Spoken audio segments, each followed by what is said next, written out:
오늘은 6월 13일 베드로후서 2장 1절부터 11절입니다.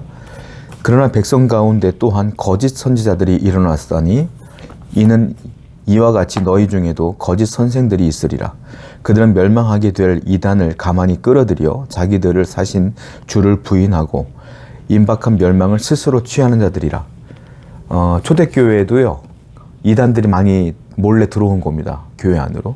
그 사람들을 뭐라고 표현하냐면 거짓 선지자, 그리고 거짓 선생, 이단 이렇게 표현하는데, 그 사람들은 어떤 사람들이냐면 베드로가 볼 때는 스스로 임박한 멸망을 자초하는 사람들, 그러니까 스스로 멸망할 자들, 스스로 심판받을 자들이다 라고 표현하고 있어요.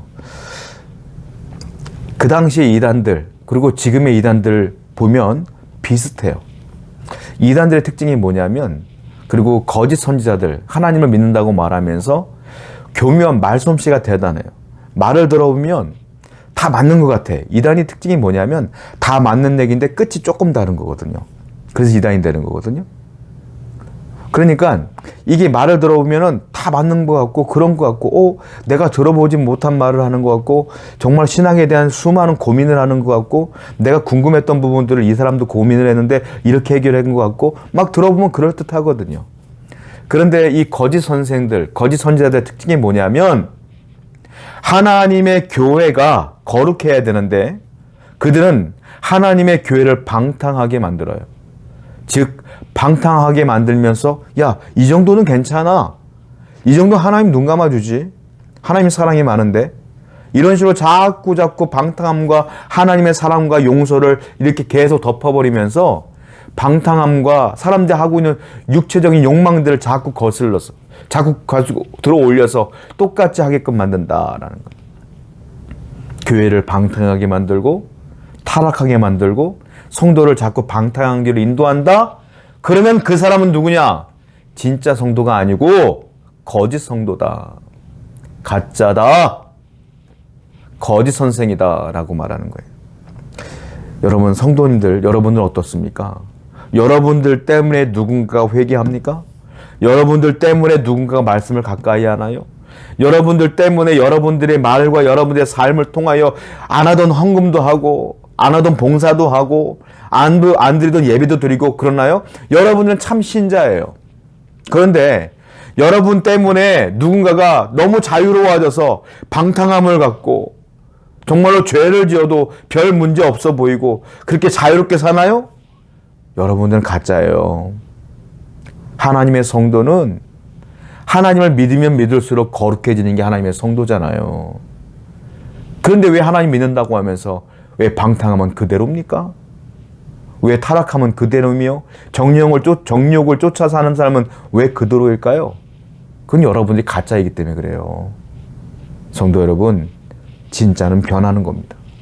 진짜는 어제보다 오늘이 그래도 조금은 거룩해지는 겁니다. 오늘도 이렇게 진짜다운 삶을 살아가는 여러분 되기를 축원드립니다. 3절이에요. 그들이 탐심으로써 지어낸 말을 가지고 너희로 이득을 삼으니 그들의 심판은 옛적부터 지체하지 아니하며 그들의 멸망은 잠들지 아니하느니라. 여기 보면 그들이 그 거짓 선지자들이 말하는 것 중에 하나가 뭐냐면 탐심이라는 겁니다. 탐심. 그들이 탐심으로써 지어낸 말. 탐심이 결국 뭐냐면 돈이거든요. 거짓 선지자들은 한마디로 말하면 결과가 뭐냐? 돈이야, 돈. 요즘 오늘날 이단들의 특징이 뭡니까? 돈이에요.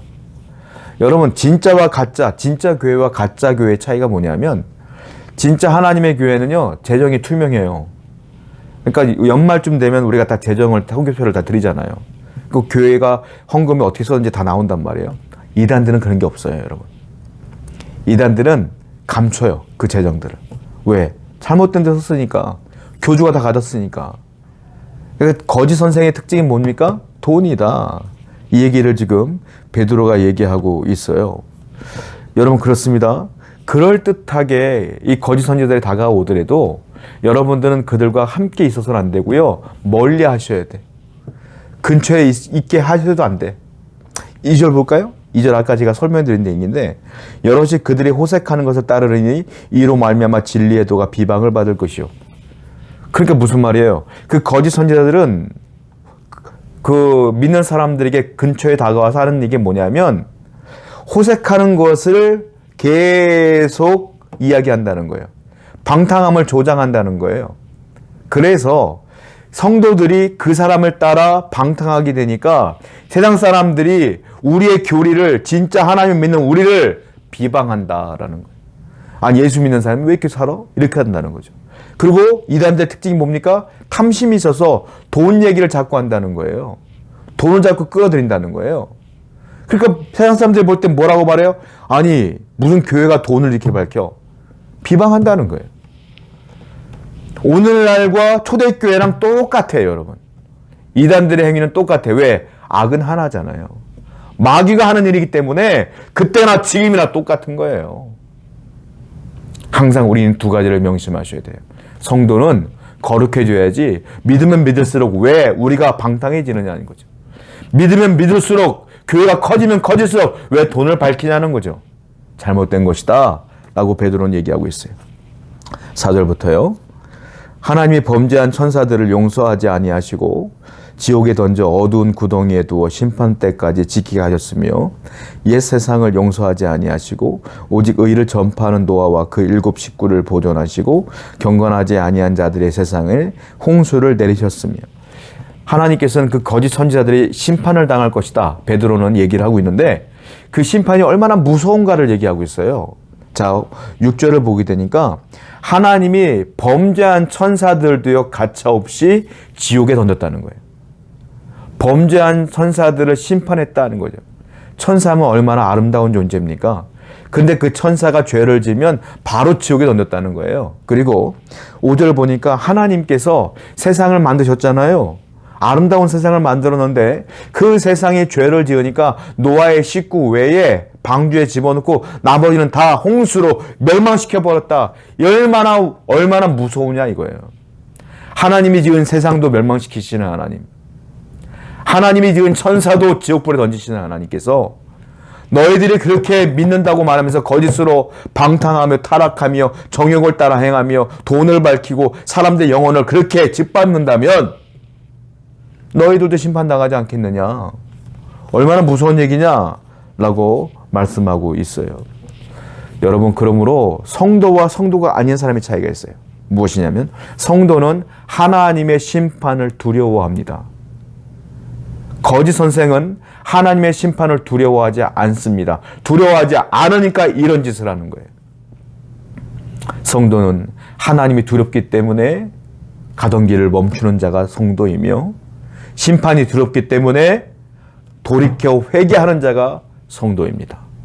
오늘도 하나님의 심판을 두려워하며 올바른 길로 나아가는 여러분 되기를 축원드립니다. 8절입니다.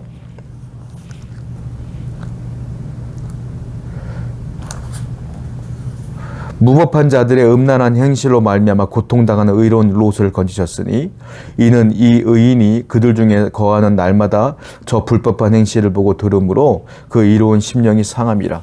이번에는 롯 얘기를 하고 있어요. 자, 노아를 하나님이 그 심판 가운데 건지셨어요. 그리고 6절을 보니까 소돔과 고모라 사건이 있었는데 거기에 누가 있었죠? 아브라함의 조카 롯이 있었다라는 거예요. 그래서 롯도 건져주셨다는 거예요. 왜? 아브라함의 기도가 있었고 롯도 보니까 8절을 보니까 의인으로 사는데 소돔과 고모라가 죄악된 땅이잖아요. 그러다 보니까 마음이 상한 거예요. 롯도. 내가 하나님 믿는 사람인데 이건 아닌 것 같은데 라는 그런 고민이 있었던 거예요. 하나님이 그래서 롯을 건져주셨다라고 성경은 얘기하고 있다라는 것이죠. 그 롯도 의인이라고 본 거예요. 롯도 믿음이 있었지만 세상에서 갈등하고 있는, 고민하고 있는 롯을 표현하고 있어요. 이 무슨 말이냐? 하나님은 심판 가운데도요, 의인은 구원해 주신다라는 겁니다. 그 의인이 바로 저와 여러분이 되어야 될 줄로 믿고요. 아니, 그렇게 된 줄로 믿습니다. 하나님의 의가, 하나님의 사랑이 우리 가운데 있음을 기억하셔서 우리는 항상 하나님 말씀대로 살아가야 될 줄로 믿습니다. 10절입니다. 특별한 육체를 따라 더러운 정욕 가운데 행하며 주관하는 일을 멸시하는 자들에게는 형벌할 줄 아시느니라. 이들은 당돌하고 자긍하며 떨지 않고 영광 있는 자들을 비방하거니와 더 큰 힘과 능력을 가진 천사들도 주 앞에서 그들을 거슬러 비방하는 고발을 하지 않으니라. 여기 보면 그 거짓 선지자들을 뭐라고 말하냐면 그들은 육체를 따라 더러운 정욕 가운데 행하는 자들이다. 그러니까 거짓 선생, 가짜 신앙인들의 특징이 두 가지가 있다는 거예요. 첫 번째는 뭡니까? 육체를 따라 더러운 정욕 가운데 행한다. 거룩해질 생각이 없어, 이 사람들은. 정욕을 따라 늘 살아가. 그래서 너무 자유로워. 또 하나, 당돌하다, 자긍하다, 떨지 않는다. 그리고 영광 있는 자들, 신앙생활 잘하는 사람들도 비방한다. 라는 거예요. 왜? 이 사람들은 너무너무 하나님을 두려워하지 않아요. 그러니까 멸망할 자들이야. 멸망할 자들은 하나님을 두려워하지 않아요. 놀라운 건 11절에 보니까 그들보다 더 큰 힘과 능력을 가진 천사들도요, 주 앞에서 비방하고 고발하는 일들을 두려워한대요. 천사들도. 그런데 이 사람들은 천사들도 두려워하는 그 비방을 서슴없이 한다는 거예요. 이게 그들의 특징이라는 겁니다. 여러분, 성도는 비방해서는 안 돼요. 여기 보면 주관하는 일을 멸시한다. 이게 무슨 말이냐면 나보다 능력을 가진 이들, 상급자들, 권위 있는 자들, 그들에게 신앙인들은 순종해야 된다라는 거예요. 이게 하나님의 질서라는 거예요. 그런데 가짜 성도들은 이 질서를 무시하고 욕하고 비방한다는 거예요. 그 힘 있는 사람들을. 그거 하지 말라 이거. 천사들도 비방 안 한다는 거예요. 진짜 성도라면 일단은 육적으로 사는 것이 아니라 영적으로 살아야 돼요. 두 번째, 세상에 나가서도 마음에 들지 않는 상관들도 많겠죠. 교회에서도 이 목사가 마음에 안 들 수도 있겠죠. 어떻게 목사를 다 좋아하겠어요? 목사도 사람인데. 그래도 믿음이라는 게 뭐냐면 하나님이 그래도 저분은 우리 교회로 세우셨어. 하나님이 그래도 저 사장 밑에 나를 직원으로 보내셨잖아. 그런 믿음으로 참고 인내하며 하나님의 권위에 순종할 수 있는 사람이 성도다 라는 얘기를 하고 있어요. 그것이 하나님 질서이기 때문에 그렇습니다. 성도 여러분, 오늘도 거짓 성도가 아니라, 거짓 선생이 아니라 진짜 성도의 삶을 살아가는 여러분 되기를 축원드립니다. 기도하겠어요. 하나님, 성도는 믿으면 믿을수록 선한 방향으로 거룩하게 변화되는 게 성도입니다. 믿을수록 방탕해지고 믿을수록 하나님과 멀어지는 건 성도가 아님을 분명히 알아서 육체적인 소욕을 따르는 것이 아니라 하나님의 심판을 두려워하며 오늘도 거룩하게 살게 해 주시옵소서. 예수님의 이름으로 기도드렸습니다. 아멘.